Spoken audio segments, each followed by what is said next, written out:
2ನೇ ಕ್ಲಾಸಿಗೆ 21 22 ಮಗ್ಗಿ ಬರ್ತಿತ್ತಾ? ಅದು ಹಂಗೆ ಇನ್ನು ಮುಂದಕ್ಕೆ ಹೋಗ್ಬೇಕು ತಾನೆ, ದಿನ ಹೇಳ್ಕೊಂತ ಅದೇ ಈ ಥರ ಬರ್ಕೊಂಡು ಮತ್ತೆ ಕಲಿಬೋದಲ್ಲ.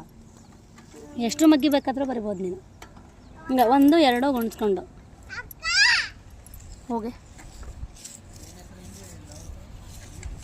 ಹೋಗು ಪಾಪು.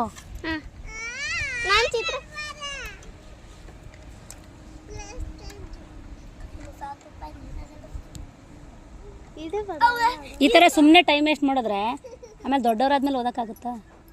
ಇಲ್ಲ ಅಲ್ವಾ? ಹಾಂ, ತುಂಬ ಆಟ ಆಡಬಾರ್ದು. ಈಗ ಊಟಕ್ಕೆ ಉಪ್ಪಿನಕಾಯಿ ಇರುತ್ತಲ್ಲನಪ್ಪ, ಬರೀ ಉಪ್ಪಿನಕಾಯಿನ ತಿಂತೀರಾ?